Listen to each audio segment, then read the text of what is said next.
What is up, y'all? This is your host Jolie. Today I am going to show you Taiwan's top 5 indigenous cuisines. Did you notice the different view behind me? Wait for it. Ta-da! Am I pretty yet?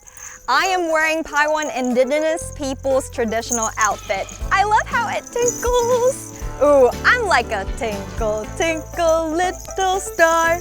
Now I am going to take you on an indigenous food tour. Come dine with me.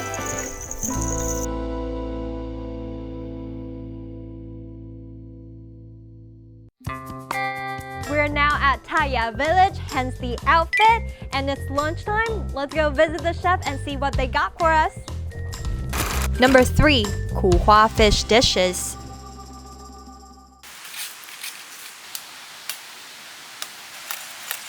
好，这是完成了一个钓鱼竿了。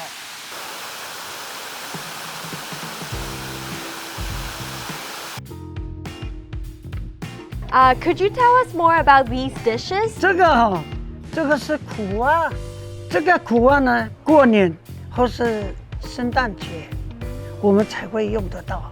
平常我们也没有用得到的话，就不要去抓。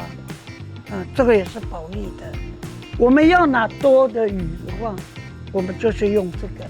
鱼进去了，好，哇哦，来了。 在山上过去，老人家是有什么就吃什么。那他们是西边是钓这个苦花，直接煮汤，放那个我们原住民的新香料就是炙葱，再加一个生姜下去。他们这个不掺的就会加那个马告。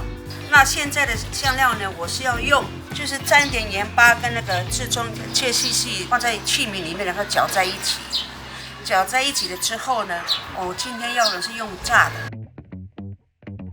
Okay, so this dish is super flavorful. I think it's gonna go really well with rice. Wow, it's crispy, not too oily at all. I love this. It's a healthy, crispy fried fish. This soup looks great. You know what? That's exactly it. Salty lemon tea. Wow, so refreshing. Grandpa just said that it will make you grow taller. I'm gonna have this soup every day now. And see these little black pearls running around? These are not pearls, but mountain pepper. It gives the soup a lemony taste, which I love. So, if you love fish, come try these dishes. 8 points later.